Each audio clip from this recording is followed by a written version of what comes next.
I would like to talk a little bit about framing and prompting in ChatGPT.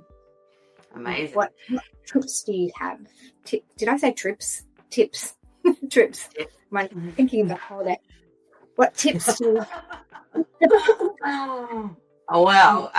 We talk about priming, prompting, and producing, right? Yeah. So when you talk about framing, I guess that's like priming, right? And so the two key elements of priming are really your custom instructions and your memory. So really making sure your custom instructions lives on the bottom left-hand side in your logo. Okay. Part of the app, right? And then you'll see custom instructions. Make sure this is filled out. This is telling ChatGPT who you are, what you do. Like, you can link to websites, you know, who like how you want it to respond. So like, we've primed it really, really quite in quite a lot of detail around how we want it to respond and how we want it to act. A lot of people, when they see my ChatGPT, are like, how is it doing that? And I'm like, that's my custom instructions. That's my priming. So then your memory, that's something that happens in the background all the time, but if something's really important to you, you can say commit this to memory, and you can go into your memory and delete things that you don't want it to be in the memory, right? So my memory knows my blood type because I was using ChatGPT on that. It knows what what my food intolerances are. It just knows so much about me, and it we love to use the example, ask ChatGPT to write a LinkedIn profile for you and see how well it knows you. And if it writes something really detailed, like, you've done a great job. And if it writes something a bit general and a bit verbose, like it kind of, which ChatGPT loves to do, then you need to work on those two things. So we say that ChatGPT out of the box is like a drunk in a pub on a Friday night. It's very general. It makes a lot of stuff up. It's like, just because it doesn't want to do the work. It's lazy, right?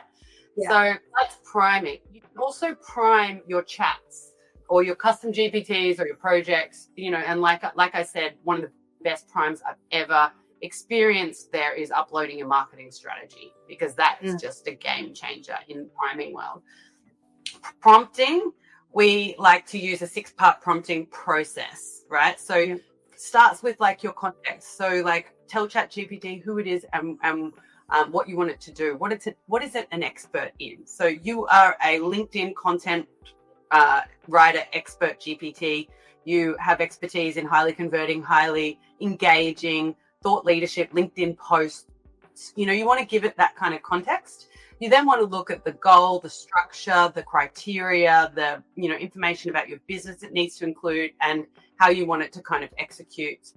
So what your output looks like. Is it a table? Is it a chart? Is it so having a really rich prompt is like so unbelievably compelling. Like it actually, spending more time on a prompt actually makes your output so much more effective, detailed. I always get it to sort things. Because I don't want it to make anything up.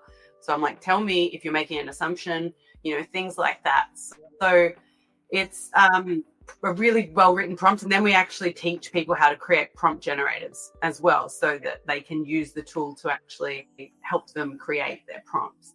And then producing is like, okay, what comes out the back end? That's the part where you go back and forth with the AI to, what good looks like, right? So you go back and forth with the AI to get it to a place where you really are happy with it. And it's about editing. It's about putting your energy and your essence back in, like I spoke about. It's about getting it to a place where it's actually ready to be put out. And you might use a number of other applications, other AIs, or even tools like Canva to kind of get to the final result, right? But I think using that framework, it's almost like how you would brief an agency. You would tell them a lot about your business. Otherwise, they don't even know if their ideas are going to fit, right? That's priming. You would then give them a really good brief. You wouldn't give them a one-sentence brief. You would say, this is everything I want you to do, and here's the background, here's the criteria, here's my budget, and then you could expect to have good output producing, right? Whereas if you give them a one-line background of who you are, a one-line background, which is the brief, you can't possibly expect to have a great output, right? Yeah. Well, and that, I guess that's life communication in general, isn't it? Yeah. you don't state what your objectives are up front. Quite likely you won't get what you want back.